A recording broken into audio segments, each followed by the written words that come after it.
What's up guys, it's Bucky. Welcome to your 16th Java tutorial.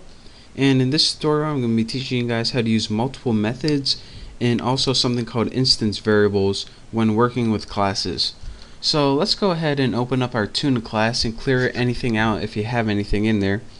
And let's go ahead, and the first thing I want to do is make a new variable called private string and just put girl name, because we're going to be making a program in this tutorial to output the name of our first girlfriend.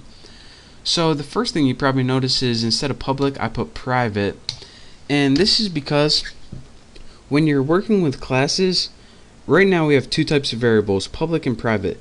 Public variables, any class can use that variable, but when you use a private variable, only the methods inside this class can use it. So the methods that we're about to build can manipulate and change and also access this variable. If we were in another class like this one over here, it couldn't use this variable in this class. So private means private inside this class. Only the methods can use it inside this class. So let's go ahead and make some methods. The first method I want to make is public void set name. And what this is going to do is set the name of whatever we put into it into the variable girl name. So of course we need a parameter string name. So now we have two variables, name and girl name. So let's go ahead and add some instruction for this method. We're going to put girl name is equal to name, and that's all we need for this method. And what this is going to do is this: whenever we use this method in our main program, whatever we put in for the argument for this method, all it's going to do is make sure girl name is equal to name. So it's pretty much just putting girl name equal to whatever you typed in. Next, let's go ahead and make a method to access that. So let's go ahead and put public string, and this is the return type. Let me show you guys in a second. Again, we know public means access anywhere. The second thing after this is return type. And whatever your method does, it may or may not return something. This method is going to return a string, so that's why we need to put string. And if your method returns nothing, go ahead and put void. So now let's go ahead in our method body, let's go put return girl name. That's all it does is return girl name, which was made up here. Next, let's go ahead and make one last method, public void saying, and this is going to be our final output to the user. So all we need to put here is system out printf, and this is a new type of print if I didn't teach you before. What it does is take something like your make sure I'm spelling everything right, your first girlfriend was %s, and whenever we use %s, it needs to know what string do I want to put in place of this. Well, we have a perfectly fine string right here in our get name, so let's go ahead and I won't copy that, I won't be too lazy. Get name. So it's going to say your first girlfriend was, and whatever girl name is as defined up here, that's what it's going to output. You'll see what it does later. But for now, let's go over to your apples one. Make sure you import your scanner and make a tuna object so we can access that class.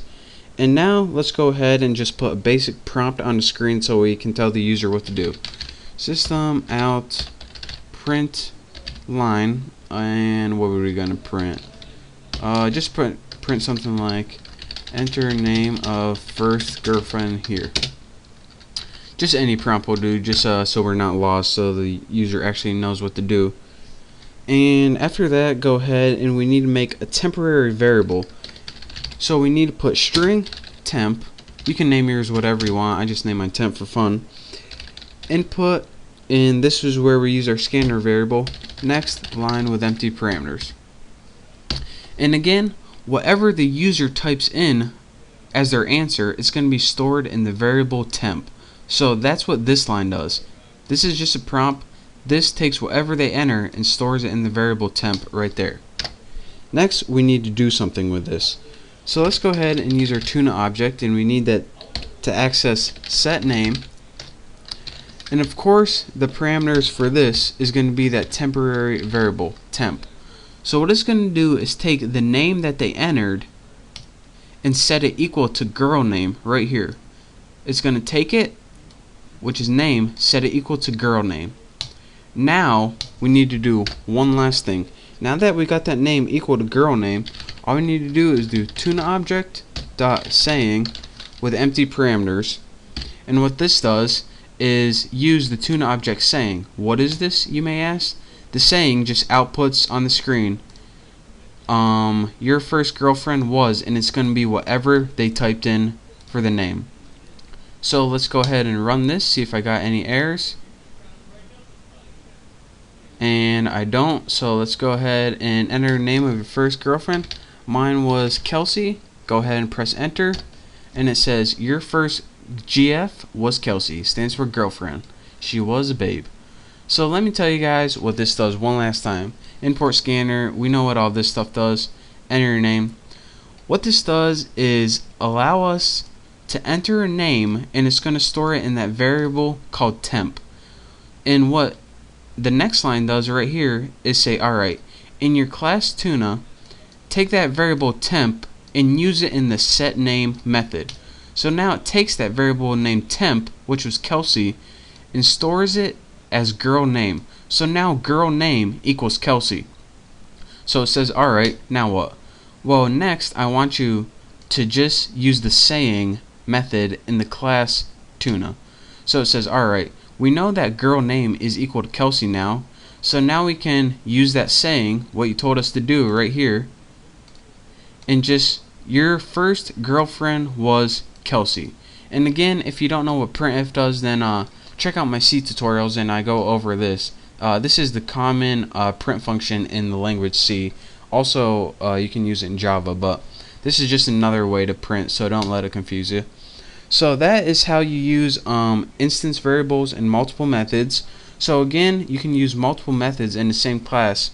And don't forget, whenever you have a variable that's outside a method, again, it's outside all of these, but it's inside this entire class, it's called an instance variable. So that's where I get that name from.